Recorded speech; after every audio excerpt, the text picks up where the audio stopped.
Hello, welcome to Speech Talk Live. This is episode number 42. My name is Jay Oza. I'm the host of the show, and I have my co-host, as usual, Julie Wu Finkelstein. And we do this show weekly. We are loosely affiliated with the Coursera's uh, public speaking course called Introduction to Public Speaking. And we take these recordings and post it on their discussion forum as a way to help students who are trying to learn this difficult skill. So, what we try to do on this show is address certain topics, speech related topics. And Julie and I are both mentors and we discuss it. It's just the best way to reach the wider audience since our audience is pretty global. There are students taking courses from all over the world since this is on Coursera. And the reason we do this is for a number of reasons. One is that we really take this skill seriously and we want to learn, we want to get better, and there's no way to get better than to actually teach it. So whatever we're learning, we like to teach others. And at the same time, we also want to get better at this too. So it gives us an opportunity to practice. And at the same time, we want to help others because there are a lot of people out there who really don't think about improving this skill, primarily because they are fairly functional in a sense that, they're pretty functional when it comes to social interaction. And even at work, if they're very good with some technical skill, they probably don't need to interact verbally that much. But that's all changing, folks. So this is a skill that we all need to get better at it. As more and more I find out that this is becoming the most important skill in just about anything. You can get to the certain point, but you're not going to get to the top unless you have this skill. Well, anyway, I'll get off my soapbox. Today's show, we usually have a 3-minute segment where Julie and I will basically freestyle, pick any topic and talk for 3 minutes. It's a good way for us to practice. And then we will move into our scheduled segments. And the first segment, it's a discussion topic. I've recorded a video where I analyzed this famous speech that was given by Amy Cuddy, who's a professor at Harvard. And she gave this TED Talk. It's a TED Talk in 2012. And I analyze it because I think it's really a wonderful speech to analyze why it's working, because it's one of the most popular TED Talk for the last 2 years. It has the most number of views for the past 2 years. And this is from 60 Minutes, so I'm pretty sure they're pretty reliable. In the second segment, we're going to do something different. This is where, how do you take something where you want to demonstrate? So Julie has recorded a show and tell video of a book, of one of the poses for the book she's writing, 12 Poses to Energize Yourself. I'm not sure if that's the title. We'll ask her what the tentative title of the book is. And I'll let Julie discuss that and talk about it. And this is another way of practicing. Julie's writing a book, and this is her way of showing you how to do it. So I think I'll let Julie talk about it. And as you can see, she's getting much better. This is her 5th pose that she's recorded, I believe. And then in the third segment, we will talk about, it's a discussion topic, about something that I include in my book called the message hack. And a message hack is very important because anytime you are going out and talking to somebody, you need to make sure you got your message down cold, because people out there are not going to pay attention if you don't have it. And we will describe it. I have a video that kind of describes this. I'm not going to go into detail. And then Julie and I are both going to show you our message hack for the book that we're writing. So it gives you an idea how we have developed it. Now, we can't go show you the incremental stages, but this is sort of our 3rd or 4th take. So it's going to be a little bit more polished, but it wasn't that way when we first started it, but you'll get an idea. So that's the show for today. And as usual, if you have any comments, questions, suggestions, please let us know, because we want to make sure that this is helping you. And hopefully it's also motivating you to record videos and become good at the skill. So any kind of comments or anything you have, let us know, okay? So at this point, I'll turn it over to Julie so she can introduce herself, and then we'll move on to our 3-minute speech segment. Julie, take it over. Thanks, Jay. Yes, doing these every Friday speeches, and we're on episode 42, is just so amazing for me. I just want to thank you for that. I am much more comfortable, as you will see, as you mentioned, because I've done it so many times. I can for sure in hundreds of times. I think today I would say that I'm very interested in this whole idea of message hack, and I am interested in communicating what makes us successful using body and mind practices, and that's what that book is. And I'm writing an article on identity, and I'm going to try to how to work that through, and that will be in today's 3-minute speech. Thank you. Yeah, Julie, thanks a lot. So one more thing. This message hack is something we have done before, but I think it's so important that it doesn't hurt to do it again. This time we're using this message hack. I think last time we may just have discussed it. This time we're going to give you real examples, each of our personal examples related to the message that we want to convey regarding the book that we're writing. And that's what we're using as an example. So I think this is going to be more useful for people out there who are watching it. And I'm going to actually, I may put both of these segments, the first and definitely the third one, on the Coursera platform, because I think there's something there to teach. And then the entire show, I always put it on. But I may separate these two segments out. If I'll ask Julie at the end if it's worth, depending on how it goes. I don't want to put something that's not that good, something that's going to be helpful. So at this point, I'm going to take a brief pause and get started with our next segment, which is our 3-minute speech segment, okay?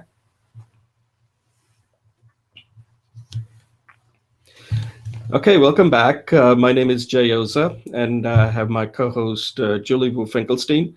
And this is the 3-minute speech segment part of the show. And this is sort of our way of practicing, and also a way of also teaching others that these are the kind of things you have to do if you want to improve your public speaking skills. Now, I don't know how good we are, but like Julie mentioned, this is our 42nd episode.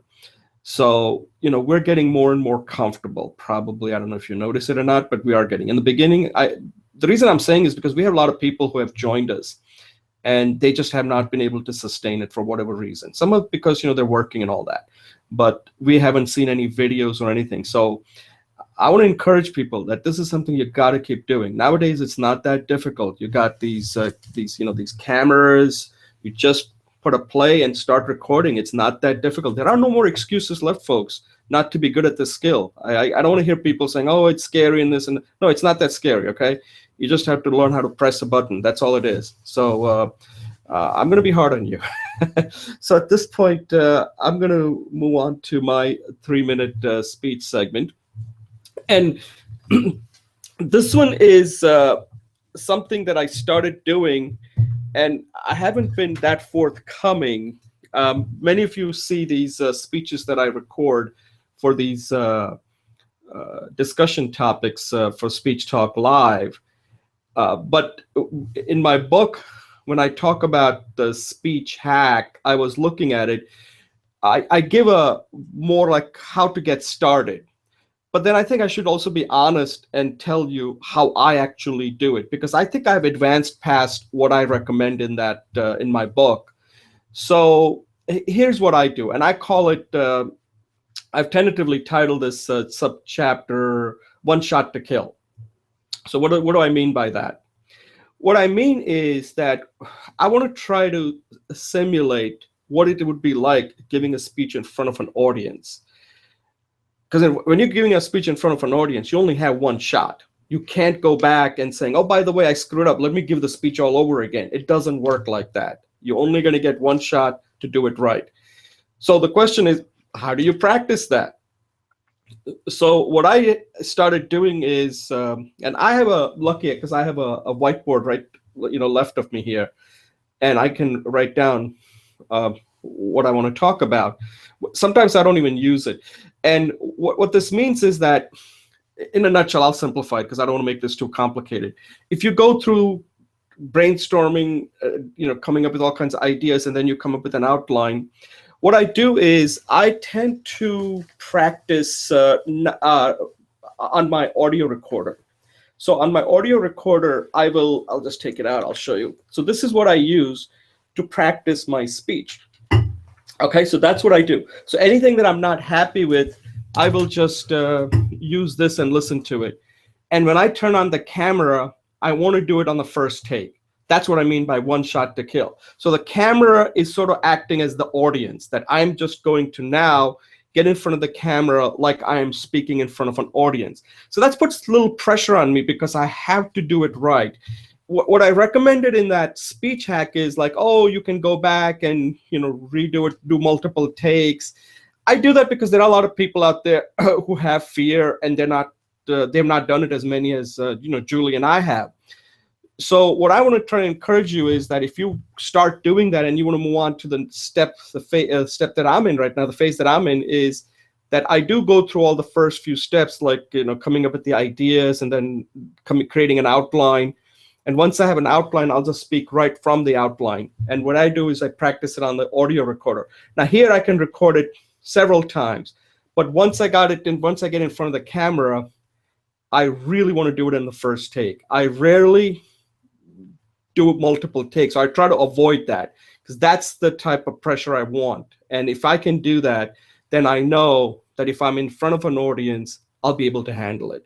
So I just wanted to kind of tell you about the speech hack that I've kind of advanced past what I'm recommending in the book. And I also included this part in the book too, that this is what I have kind of advanced towards now, where I could do it in one take, but it's not that simple. I do have to practice quite a bit to get to that point. Okay, so that's something you may want to try if you have started using the speech hack. All right, Julie, you can take over. What a great idea. Thanks, Jay. The way I do it is I give myself 3 hacks, and I find that gives me enough pressure and it gives me enough time to organize it. So that for me, the content is not the issue. It's more the performance. So the 3 hacks helps me to get more comfortable with my performance. So today, I'm going to jump right in with the topic of creating an identity. Amy Cuddy's talk was really wonderful. What she talks about is our body language affects how others see us, but then it also affects how we see ourselves. And I want to add this one more point, that as a self, it's a combination of body and mind, right? And they're really not separate, right? They're like this. You can't tell one from the other. They're intimately together. But one of the areas, and not only are they together, as a body mind, we're capable of learning and evolving based on the feedback loop. We get stuck when the feedback loop gets stuck. Okay, but one of the basis we can create a nice fluid feedback loop for us is working on our sense of identity to answer the question who we are. And I think that this question who we are can become a core value. You know, these days we talk about core, and it becomes the center of our being, and we can come out to the world in this way. I've come up with 7 basic questions. I think that will help us to come to our identity. And certainly the Myers-Briggs test addresses that. So the question number 1 is, what is my interest? What do I love? What am I passionate about? What do I care about? The second question is, what's my style? And that, I think, is where Myers-Briggs comes in. Am I an introvert or am I extrovert? Do I inspire or do I control? Do I analyze or do I intuit? And I know there's one more. And then the third one is, what are the talents and the skills and the experience I have in the in my pocket, right, that I can work with. And finally, I don't think this is ever addressed, but how do I want to position myself in society? How much money do I have? How much prestige do I have? Do I want? How much money do I want? And how do I want to relate to my family? You know, those are relationship questions. And people don't talk about money, but money is always like the elephant in the room. So put it on the table. Okay, finally, the question is more existential, is how do I want, what is my place in the universe, right? We already opened up the relationship question because we talked about our relationships with our family. We can expand that with our relationship with our colleagues, our relationship with our community, and finally, our relationship in our existential being. Even as an atheist, we have a place in the universe of things. And all those questions, when you can do a brain map, I love doing drawings, is you can go back and circle the things that's really important to you. And that becomes your core dump, literally, right? And that's a question of who I am. And out of that, I think we can do a message hack, or, you know, I like Ronald Reagan's idea of anything that's important to you, you can put it in a page, right? Out of that, who I am, because of Amy Cuddy's speech and my own commitment and decades of work in the body-mind area, I think it would be very nice to role play, dress rehearsal, visualize, talk to a practice buddy, find a practice buddy. And this can be useful in 4 areas, I think. One is just how you position and relate to other people in the world. You know, if you are a caring person, how do you handle a conflicting situation? How do you, if you are an inspiration person, what are your levels of inspiration skills? It also helps you in doing your introductions, whether you're in a family in a social situation, in a networking, or in a staff meeting, or in the elevator, and your boss's boss is there. How do you make that time count, right? And finally, those things can help you develop visions and projects that are meaningful to you and is in alignment with your core values. So this idea of identity development, I think it's a very powerful idea, and I just want to present that. So thank you very much. Yeah, I think there's a book here. I think what you said is very important. It looks like you've been giving a lot of thought to this particular topic. The one thing I'm going to mention is yeah, this is my mind map. I just want to share. Oh, right, excellent. Yeah, so that's something you may want to like once you finished your first book, that's something you may want to like create more information and see if there is a book there. I think there is, but thank you. The one thing I'll tell you is what you mentioned about money.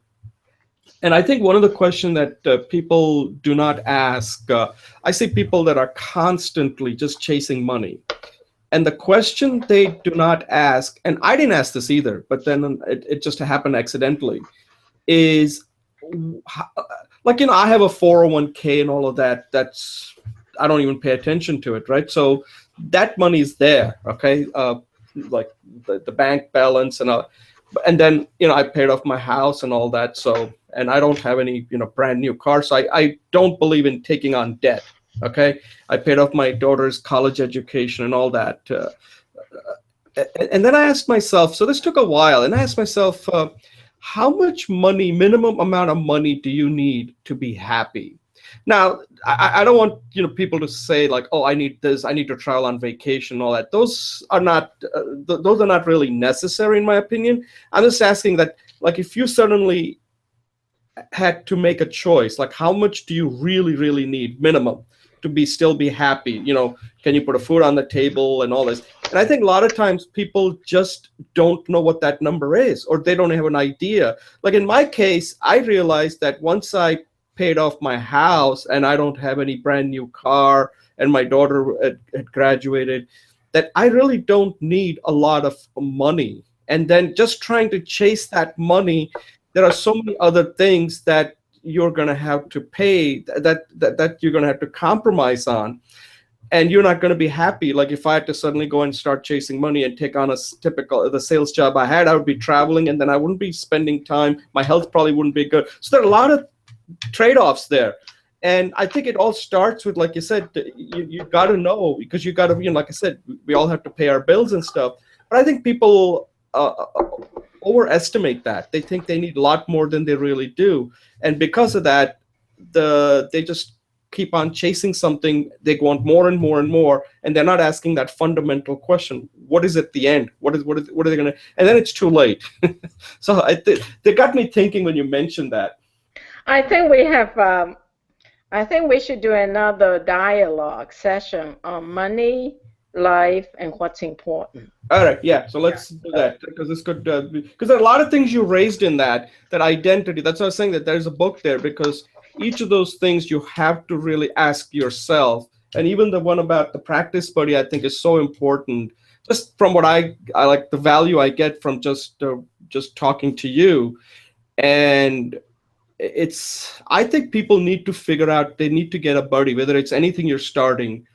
Anyway, I'm digressing. There was this one talk I just watched. I'll send you the link for it. It's a professor at Northwestern. His name is Brian Uzi.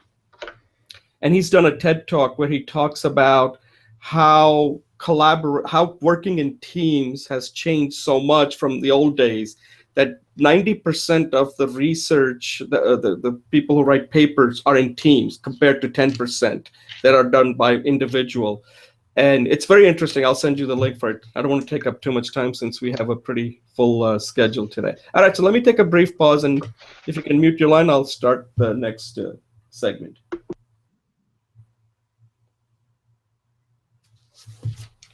Okay, welcome back to Speech Talk Live, episode number 42. My name is Jay Oza, and my co-host is Julie Wu Finkelstein. And this segment number 1, we're going to take a look at the famous speech that Amy Cuddy gave at the TED Talk that pretty much made her famous, essentially. I mean, I never heard of her before that. And it's a speech she gave in 2012. And I recorded a video where I really like this speech for many reasons, because I think one of the things that I'm going to do after I finish my book that I'm currently working on, this book is more about how to get started and get to a certain point. The next book that I'm thinking of writing is looking at certain speech models, so that whenever you have to give a speech, you just take a look at a model to follow, and then just put your content in that type of a model and give it, right? I don't know if there are any books out there that does that. So I'm going to come across like different model for an introductory speech, an impromptu speech, an informative speech, and a persuasive speech, and look at several models to look at. Like if you have to give a speech, rather than trying to figure it out, just look at this model and see if you can fit yours into that model. So that way you don't have to do a lot of work. And this would be one of them, Amy Cuddy's speech. And what I like about it is, like I said, on 60 Minutes, they mentioned that this is the most popular TED Talk for the last 2 years. It's been the most viewed. So I went back and I said, let me listen to this and see what is it that makes this TED Talk work? What makes it so great? And I came across 7 things that she does in this, okay? Now, I didn't want to go beyond that. I'm sure there are more there, but I think 7 is pretty sufficient here. And I said, if I had to ever give a speech, I could use this model and what she does. And the one thing, I was just like talking to my dad, and I said, if I asked you that I want you to listen to this talk from this professor who's going to talk about her research, would you be interested in listening to it? And he said, oh, probably not, because I don't want to really, I don't want to know about somebody's research. It'll probably be very dry. And then I think of it that's essentially what Amy Cuddy really does. She's really talking about her research. But what she does, how she does it, is what makes the speech great. And this is something, so when people say, well, oh, my topic is boring, it's not your topic. It's just the way you're giving your speech is boring. Because Amy Cuddy clearly shows that, in a sense, this is a research topic. This is a professor talking about her research, and she makes it so, so much captivating to listen to it. So the 7 things she does, I'll just go through it quickly, and then I'll let Julie comment on it and what she thinks. The first thing, if you notice, when she starts out a speech, she makes a promise, and the promise is very important. She tells the people that there is this no tech life hack she's going to show them, and as long as they just wait at the end, they know it's coming.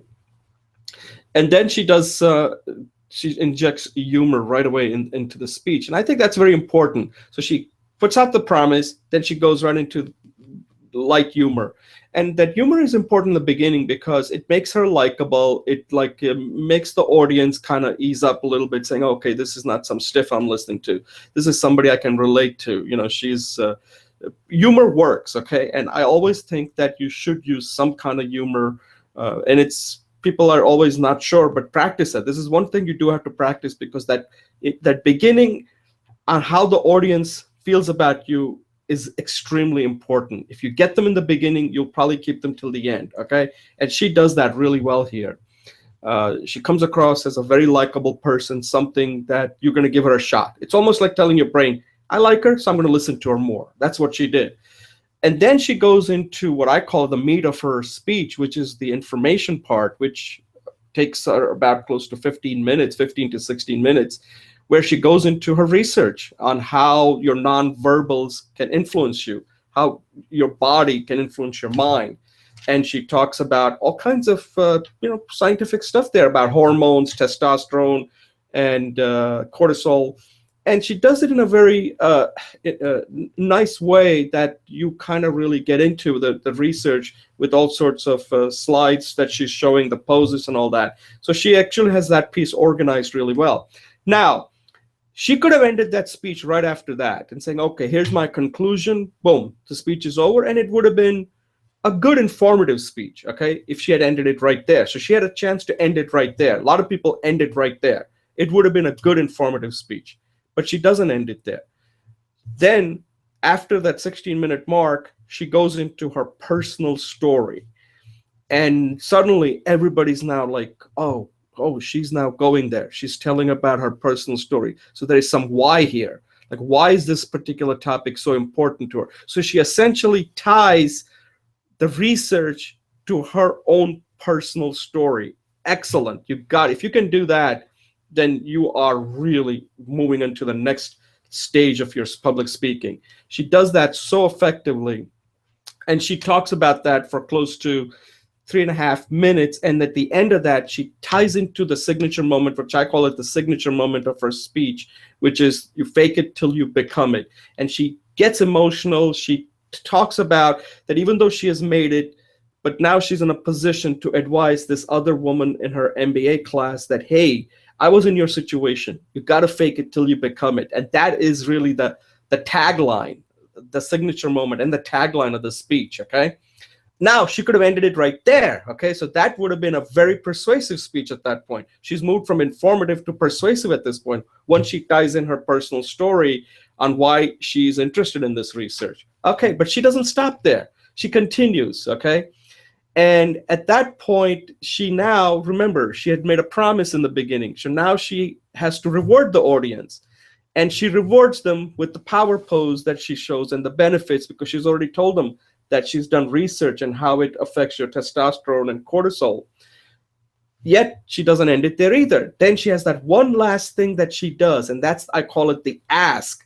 And here's where she's saying that, listen, this is something you have now the opportunity to take what you've learned and help others who do not have that same type of an opportunity, who are in that evaluative situation, whether they're going for a job interview or in school or whatever, with giving a speech like she's giving, that this is something that will allow them to succeed. The simple thing here, it doesn't take much, it doesn't cost anything, but just, you know it, pass it on to others, spread it so they can be helped. And that's her ask. That's what she really wants people to do.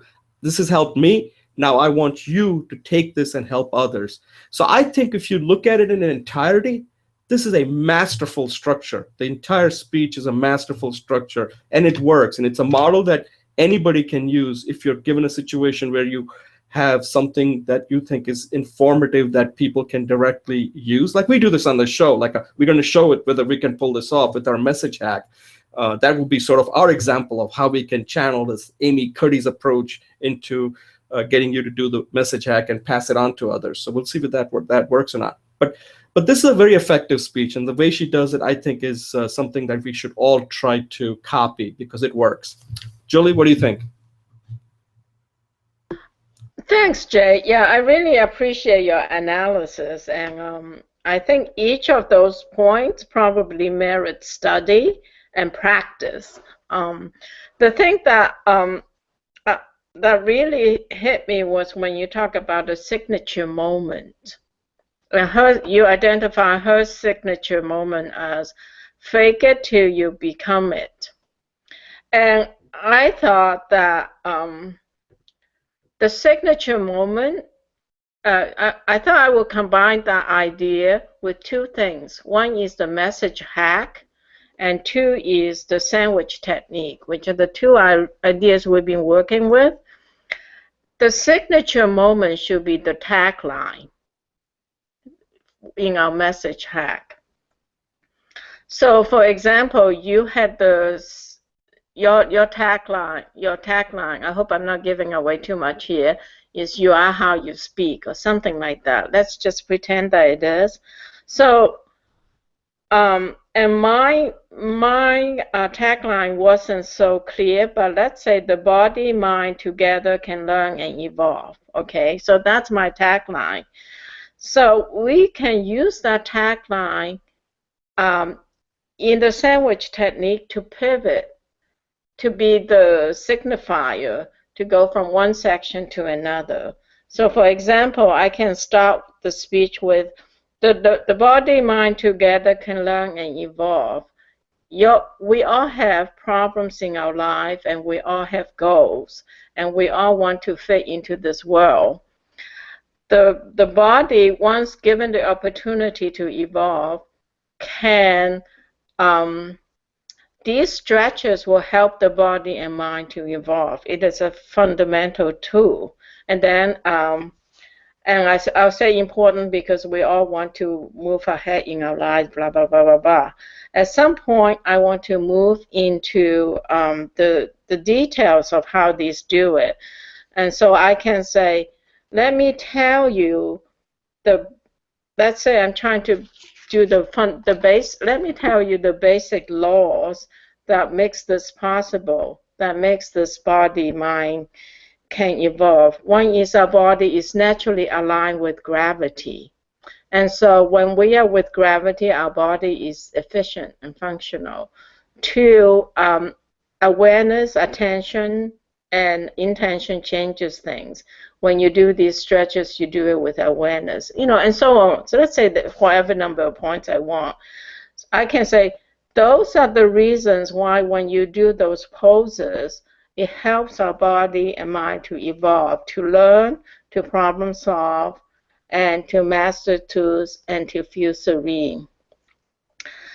And then I'll say, when you do these speeches, you can blah, blah, blah, basically summarize my points. And at the end, I could say something like, well, I've given you the why it's important in your life to have the body and mind to evolve. I've given you the principles.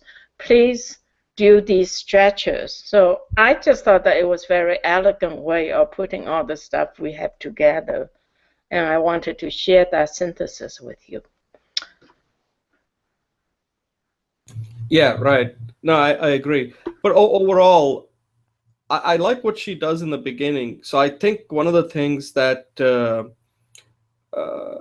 I think you definitely, I think we can all do. I think if you're ever teaching somebody, and this is a format that I think may work very well with what you're trying to do, is that you start out by making a promise that I'm going to, and I'm not sure whether you do this, I have to see, I don't remember now, the triangle pose, that, hey, I'm going to show you this simple pose that's going to make this much of a difference.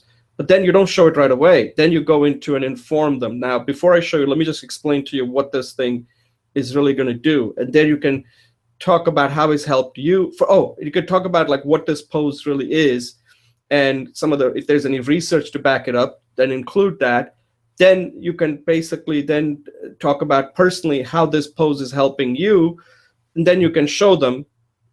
That's the reward. Now you've got them involved, engaged. Now you can reward them by showing the pose, and then the ask could be, so now you have learned it, go take it and show it to your loved ones or your friends or anybody out there who could benefit from it. So there's a real formula here that could work really well with what you're trying to do with these energy 12 energy poses. What do you think?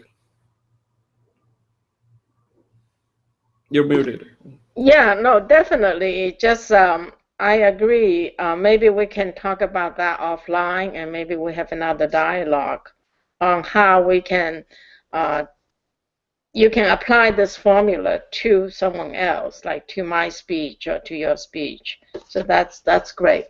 So I think you came up with a very nice formula, and now what you just said is giving me an example how it can apply. So maybe we can talk about that and expand that into another dialogue or another speech, because that's how people learn, right? They learn the idea, then they see how it's applied.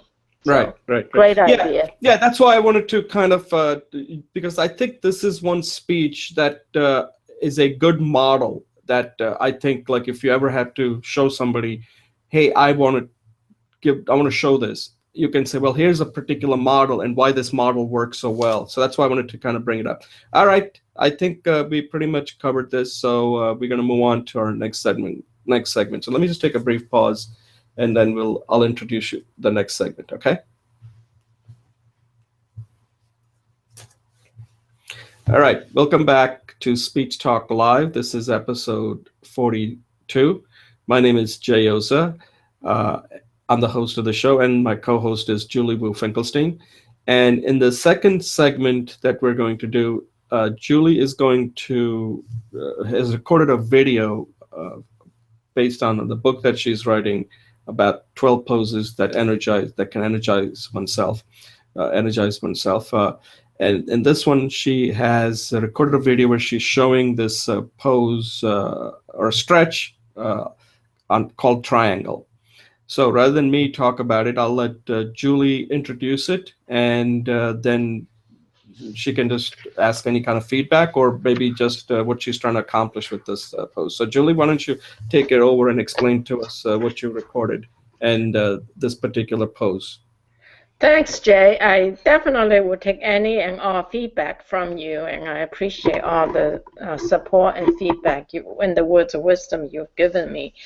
So this is the fifth pose, which is almost near the middle of it, and I'll talk about the pose and I'll talk about my speech technique. So the pose itself, the whole series has to be done in sequence because it's like peeling the layers of the onion. You have to do it methodically, one step at a time. And the methodics is it opens up the inside, and then we open up the outside, and then we go back and open up the inside some more in these stretches. And then we balance everything and we reorganize. So we're kind of like playing our body like an accordion, like this, okay? So the triangle is the most external of the moves. It opens up the skin and opens up from the top to the bottom because you're stretched out and then you bend, and also opens up all the way to the fingertips. So the psoas and everything, the whole spine is aligned.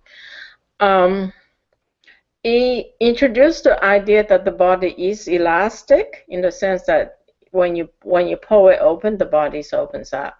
And then the other concept is that the body is plastic. So when we sit down and reorganize into Shavasana, we hold on to this new possibility. So elastic helps us open and continuously expand. Plastic means we hold a new shape. So that's basically the triangle. It's a classical yoga pose. You can find it anywhere. So In terms of the speech, then in the introduction, I introduced the concept of what the triangle is doing, the inside and the outside, and I introduced the concept of the accordion. In the details, I demonstrated it. At that point, I closed my eyes. As a presenter, I should have kept my eyes open, but as a matter of fact, you can choose that. Um, and then I did the conclusion, which is where the awareness is in asking the audience to do a self-audit. My own self-evaluation is this, is one, I could keep the eyes open during the speech, and two, I didn't have a transition between the speech and then the conclusion. So I could probably have added a little bit more or made a clearer break that this is a triangle, it does this. Uh, Try it for yourself, and here's the self-audit question, something like that. Thank you, Jay. Yeah. Yeah, I like this. I think you pretty much hit it on the nail. I'm not sure if I can add more to this. That the transitions, I just think I think the focus on this one was to show them I think you did everything well here. I just think just make sure that people understand that before you do it, like, like tell them and just kind of elaborate more on, before I show you this particular pose, let me just tell you what this pose can do for you. So they at least have some idea.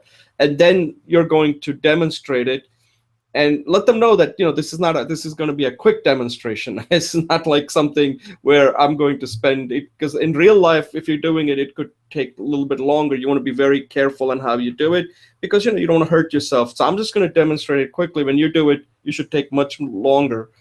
And then after it's done, just say, so now you saw the pose. If there's anything that they should really know about, like, this is how because remember, you are like an expert at this, right? But if somebody's doing it for the first time, what should they really watch out for? Because if they see you, they might think like, wow, this looks so, you're making it look so easy, right? So you want to be kind of careful there, because sometimes what happens is that you've been doing this for many, many years, and you want to let them know that I just want to show you that you don't have to do it. It may not be as smooth the way I'm showing you, but don't worry about that.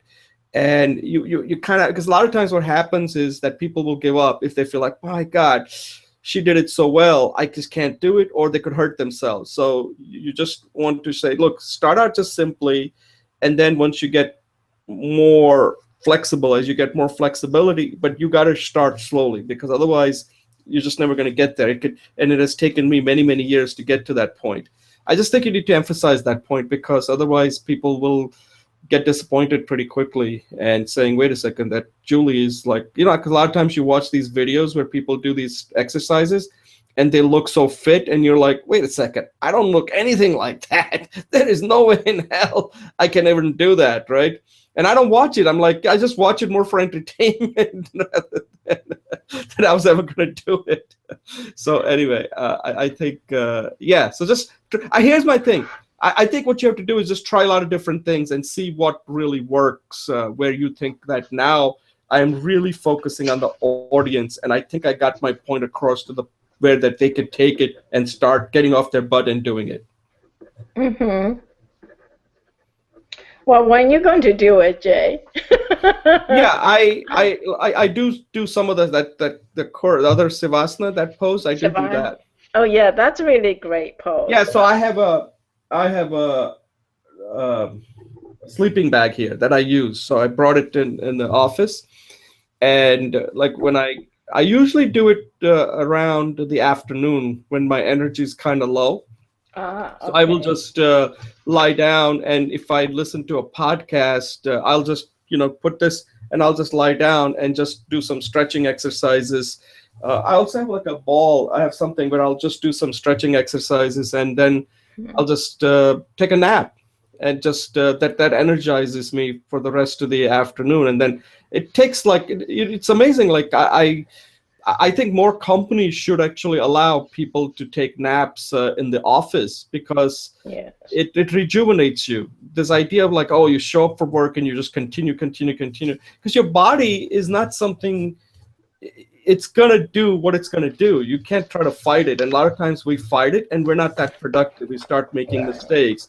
And if you just take a short nap for maybe 20 minutes or even 15 minutes, you'll feel much better afterwards. At least I've started noticing it. But again, I don't report to anybody, so I can do that.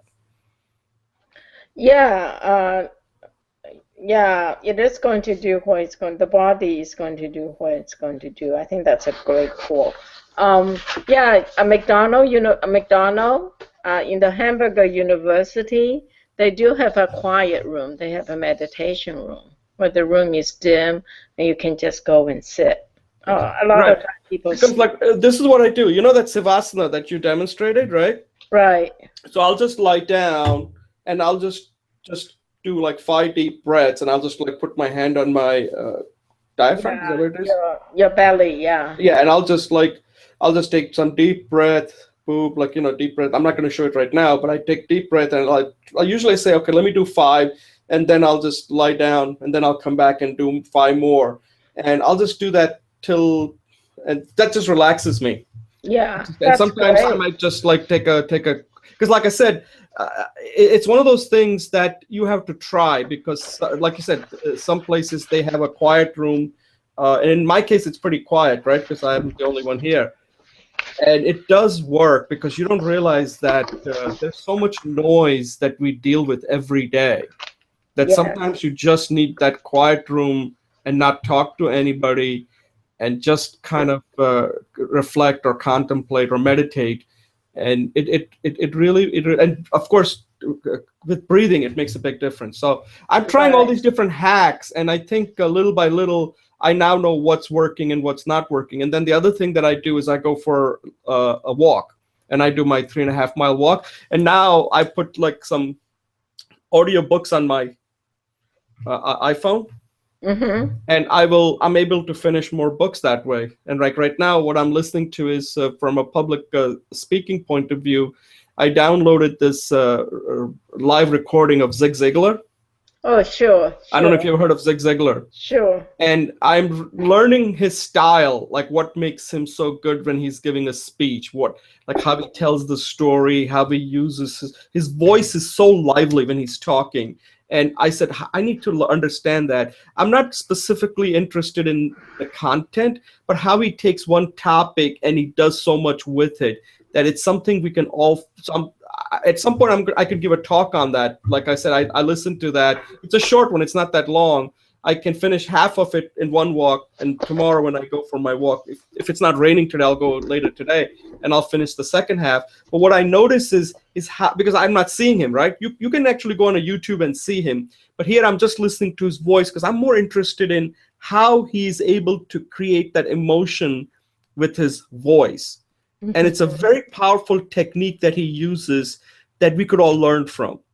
And also the simplicity and how he's like emphasizes certain things and he gets his point across, and the simplicity in his message I think is very important that we could all learn from. And I try to, that's one of the things I'm doing lately. I've been listening to these motivational speakers, not to motivate me, but just to see that they get a lot of people, like, I think, I don't know if you mentioned it, a lot of people mentioned it. Who's that guy? He does a show from Houston. He's a preacher. I forgot his name. Austin? Joel Austin, right? Those are type of speakers I listen specifically because they have a huge audience, and I want to know what are they doing that I can pick up. So that's one of the things that Yeah, it's very clear.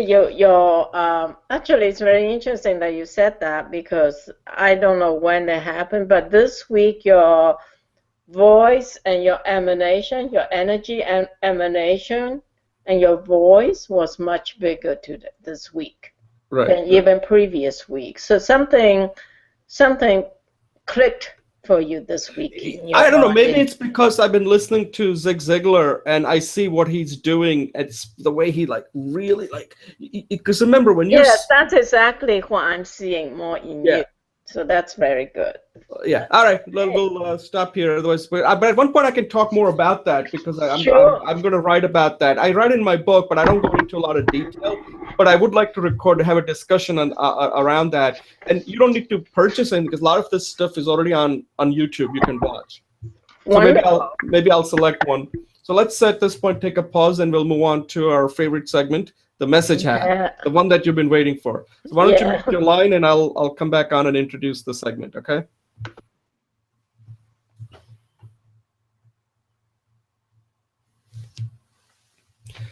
All right, welcome back to Speech Talk Live, episode 42. My name is Jay Yoza, and we're moving on to our third segment, and have my co-host Julie Wu Finkelstein.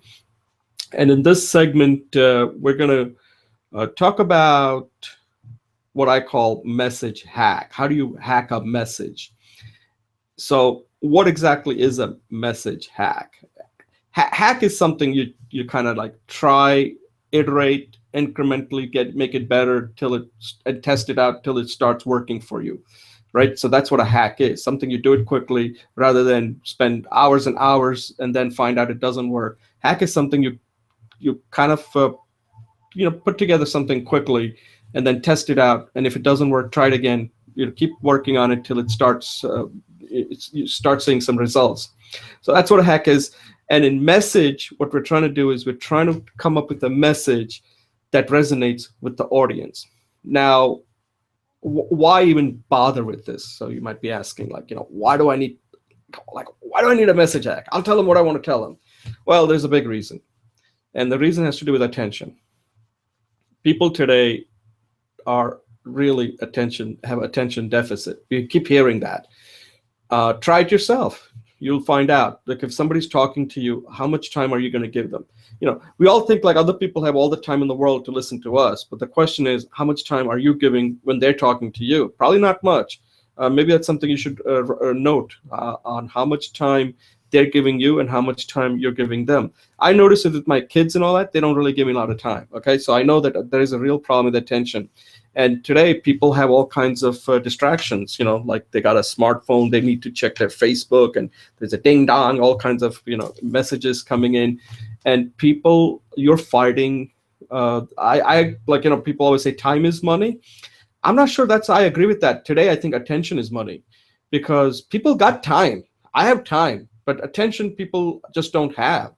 And if you can capture people's attention, you're going to succeed in whatever you do. So this purpose of a message hack is that if you want to say something, you better spend some time hacking that message and testing it and perfecting it or making it good enough so that it starts working for you. And it consists of 5 simple steps. And it's so simple that you start with one word. Then from one word, you move on to what I call tagline. This is something I borrowed from the film industry. They use the tagline. For every film, there's always a tagline, or it could be a soundbite, whatever that works for you. And then from tagline, we move to a log line, which is like a one sentence. You should be able to tell people in one sentence whatever the message you want to convey. If you can't do it in one sentence, then you got to keep working on it. And it's very important you do it in one sentence because somebody out there may not give you more than that much time. It could be like 6, 7, 8 seconds. Okay. So one sentence is, so keep the sentence simple. Don't use big words because they're not asking you to come and give a seminar. This is something simple. They have to say, yeah, I get it. That's what you're trying to get them to say. I get it. Tell me more. I get it. Tell me more. I understand it. I want to know more. So if you start using big words, and that might make you feel good, make you feel smart, but it's not helping them. You're not getting the reaction you really want from them saying, oh, really? Okay, I want to know more. So you also have to kind of surprise them, maybe so that they want to, you got to somehow surprise them with your one sentence. And we can talk more about that. Then after that, you're ready to give a 30-second pitch. And this is the pitch that should be tight, that pretty much captures it in 30 seconds. Because again, people are not going to give you if you got to 30-second means that you're taking away 30 seconds of their undivided attention. That's pretty remarkable if you can get that, where they are really going to pay attention to you for 30 seconds. You got 30 seconds, okay, of somebody's attention where you know they want to listen to what you have to say. So you got to make it count. And then let's say after 30 seconds, they're really now interested, okay? Then you can go into your 3-minute speech, and that's it. That's as far as you're going to go. After 3 minutes, if you got to talk more, at that point, you're getting into almost like giving a formal talk.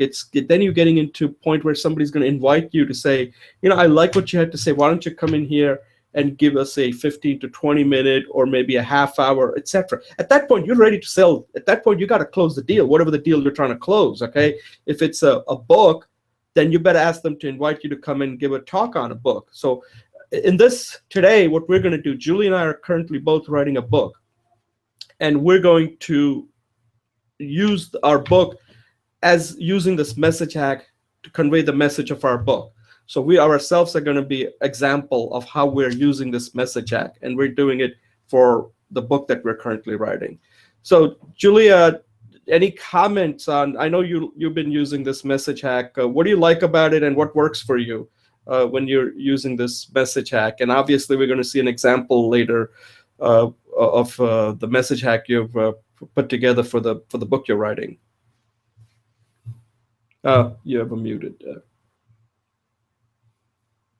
Thanks, Jay. Yeah, I really like this message hack technique. Of course, Mark Zuckerberg at Facebook was famous for his hackathons. So hack actually has two different definitions. One is that doing something illegal. The other one is just hack out something. So instead of we're both from the system areas. Instead of going through like a long systems life cycle and then not knowing what it is just prototype it. Just instead of trying to think it through, just do it. So it's almost like using the body of our, instead of just like using our mind, we're using the body of our community and to launch this and just creating a shorter feedback loop. So I really like this idea. I don't really start. I start off with a couple of sentences. So I think in terms of doing a sentence, but I might come up with 2 or 3 sentences, and one of them will be more appealing or some combination.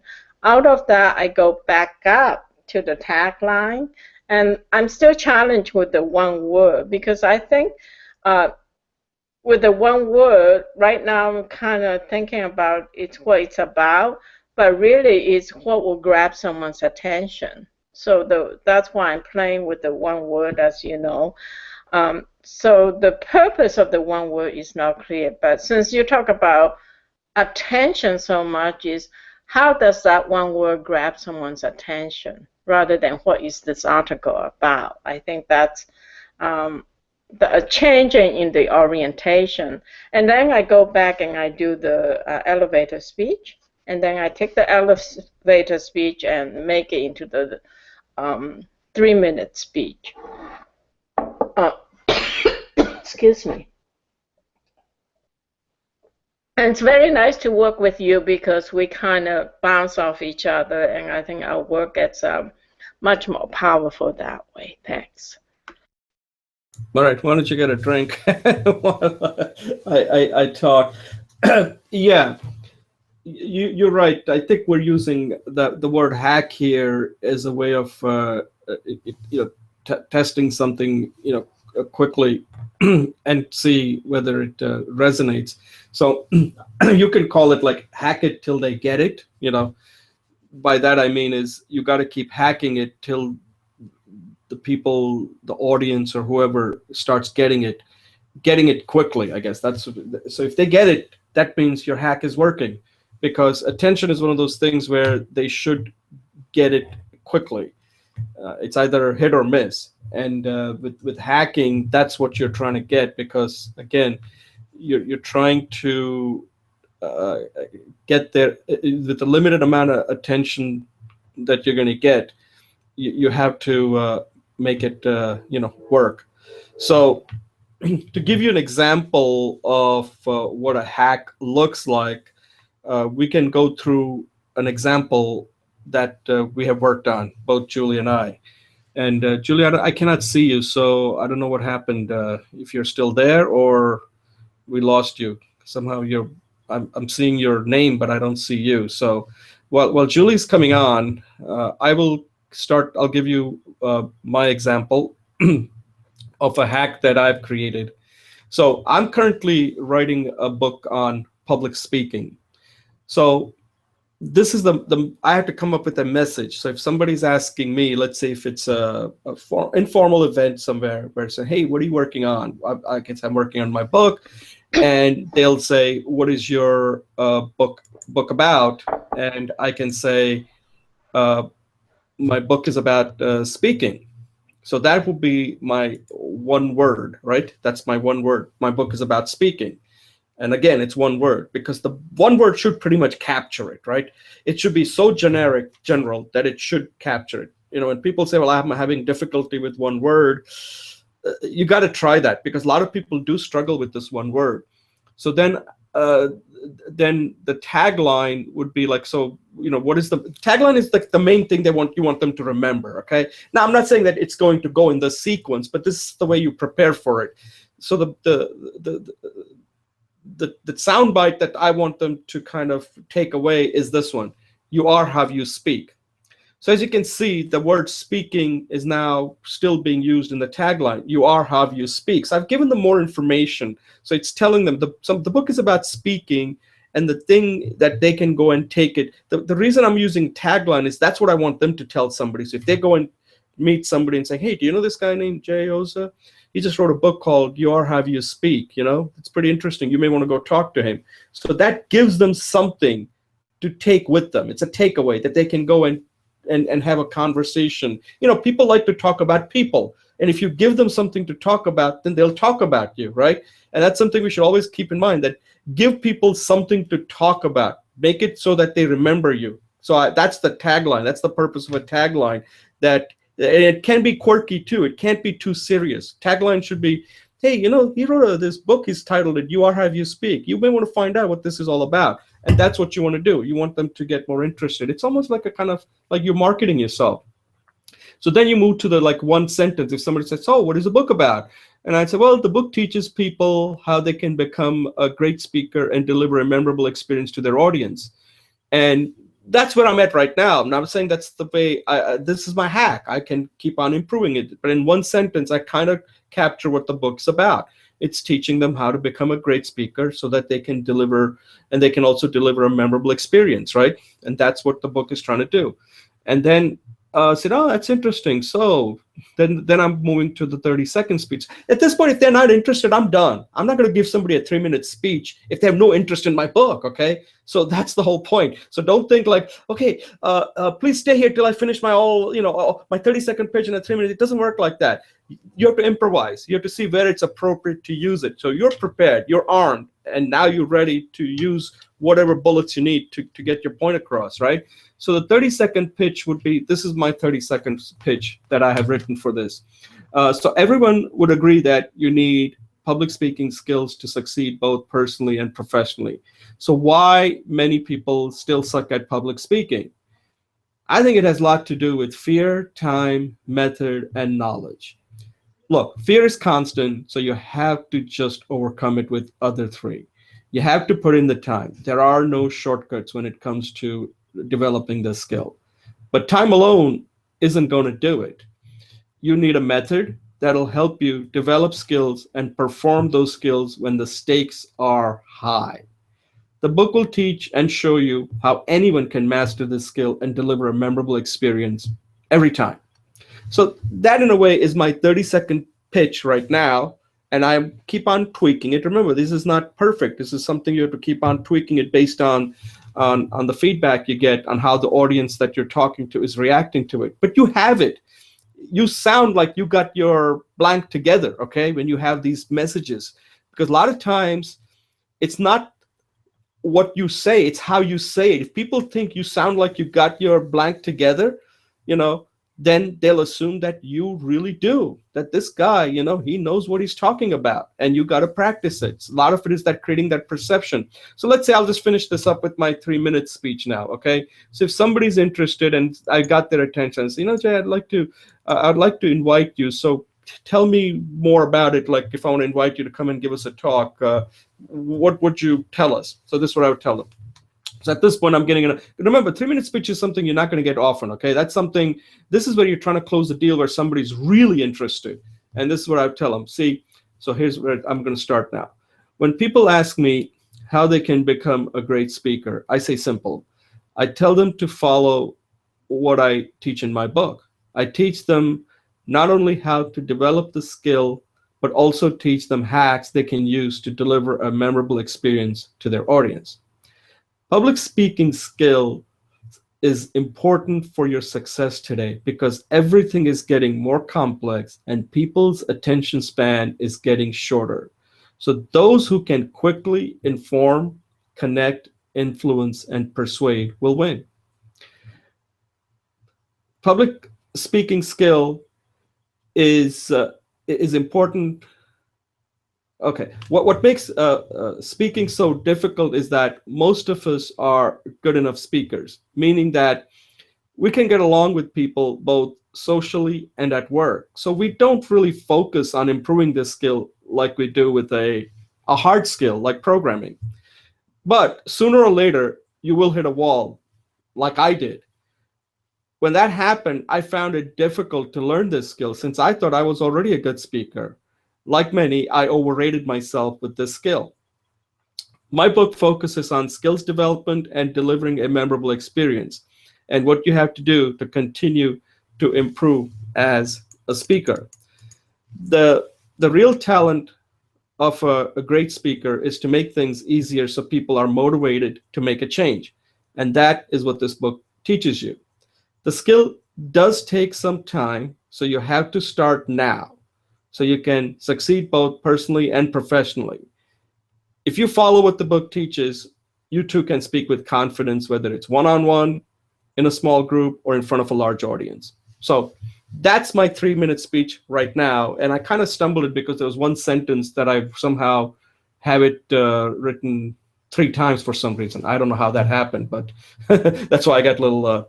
So that gives you an idea that this is the exercise that I'm going through in creating my message. So again, it's one word, the log line, the one word, the tagline, the log line, the 30-second pitch, and then the 30-second pitch, and then 3-minute speech. And that's all you need. If you do this much, believe me, this is not that easy, okay? This is hard. This takes a lot of work. But you should always do this first, because if you can't get this right, nobody's ever going to invite you to come and speak, because they're going to make decision based on this, not based on that, hey, I have this wonderful book. So this is a very important thing to do in whatever you're doing, whether it's for a job interview, whether you're trying to promote your book, whether you're trying to promote your some sort of your skill that you have, some talent, whatever. You need this. This is where the rubber meets the road. This is where it all starts. This is really your first product. So at this point, I'll have Julie. Julie, you want to do yours and how you put together, how you use the message hack to create the message for the book that you're writing? Yes, I'll demonstrate my. So the one word I have is energy or stretch. I cannot. I'm very challenged there. The tagline is simple, stretch, sequence to energize our lives. It's still not short enough for me. The one sentence is these simple sequence poses clears the blockages so we can have unstoppable energy to evolve beyond where we're at. The 30-second speech, I really need to add to it. These simple sequence poses help us to relax our body and mind, release blockages and frustrations, and live fully energized and doing whatever we desire. Our body and mind are together. Together they can learn and evolve and go beyond where we are at. 3-minute speech. I have worked with these simple stretches for years as part of my practice, Zen practice and body practice. These stretches clear my random thoughts so I can focus on my days and do my meditation. I find that I'm more energized and consistent when I do these stretches. I'm going to share these simple sequence, powerful poses with you. The secret is in the sequence. Um, they help to release physical and psychological blockages so we can be naturally energized to achieve our goals and live up to our potential. Our natural heritage is to be consistently evolving and growing. I learned them from my Zen body therapist teacher, Everett Ogawa. Sometime during my practice, a few years after I started my practice, my traumatic patterns kicked in full force, and I was so depressed I could do nothing every day. I could just sit and be still. These days, those days, the days that I could watch TV was a very good day. I couldn't even meditate. Yet I was able to do these poses and stay my mind. As I do so, my mind focused on the poses, my body calmed, and I slowly recovered. Many others have been helped. Let me tell you a little bit about the poses, the foundation of these stretches so that we can discover and evolve, so our bodies become resilient. I'm going to skip that. There's a little bit more. I think I'm going to rewrite that. Tell them these stretches I shared with you has a long lineage. They are simple to do. Do them in order. Do them slowly. Do them with attention on how you feel. Do them thinking what is possible or feels interesting is at the edge. Discover for yourself what is possible and try these simple sequence power forces. Okay, that's roughly what it is. Yeah. I think I So, already have to rewrite it. yeah, right. But the whole point is that it's not supposed to be perfect, right? The point is that you started it and you're just going through the iteration, and you're going to keep hacking it till people start getting it. That's the whole point of this exercise, that this is not like one and done. This is just sort of like your living hack. This is like Right, your message is there. You're going to keep hacking it, hacking it till it's starts, because remember, until you start using it without looking at the nodes, that's when you know that you're ready to test it out. right. So, but you have to go through this exercise. So, again, it can be frustrating. You just have to keep doing it, but don't do it and discard it. This is something you got to keep on testing it. And sometimes you may have to get people to force them to listen. Hey, by the way, do me a favor. I have this hack. What do you think? And always remember, and this is something that I mentioned to Julie, that when I listen to these motivational speakers, the reason why they are so successful is because they are very simple. They have to talk for a long time, and if they're not simple, and if they can't get you excited with their stories and do that, so you have to try to do the same thing, because the burden is on you. The other person is not going to say, hey, you don't have to tell me your message. I think I figured it out. It doesn't work like that. So you have to simplify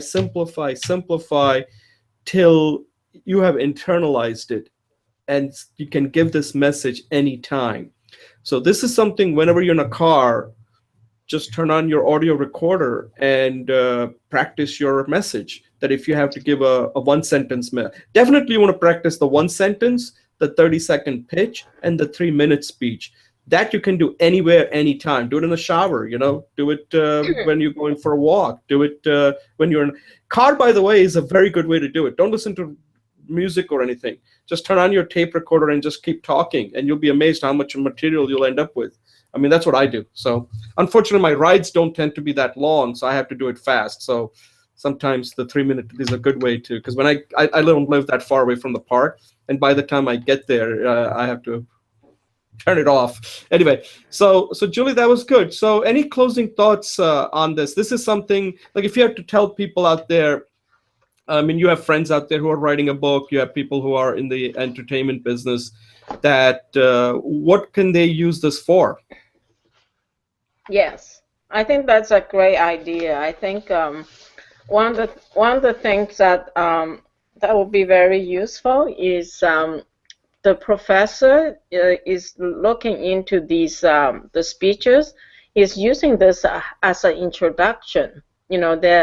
There's a lot of young people on the public speaking class, and they have a lot of concern about job interviews. So this message hack as a template or as a model, as you would say it, is a great way to help people become more effective at interviewing.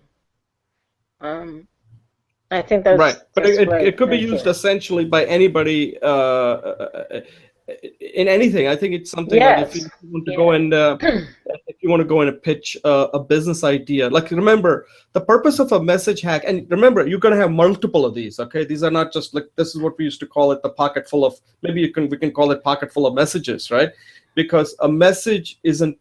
You may have one consistent message on who you are, but if you're trying to appeal to young people, to different people, you may need to tweak your message for different audience and different situations. So this is not like first you need that one universal message. Like in this case, we just used a book as an example, but there might be another message for something else.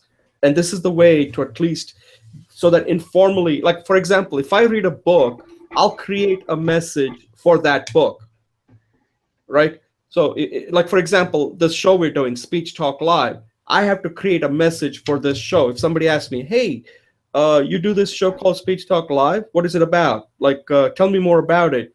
I need to have a message, like a talking points, right? So that I can have an informal conversation. So this is not something you just do it for some big thing. It could be done for something as small as you can go on a you could be going on a or let's say you went on a vacation or you went to a concert. Use that and create a message for that. What did you get out of that?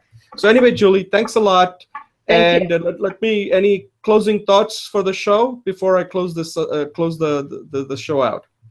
No, I think it was very useful and very instructive.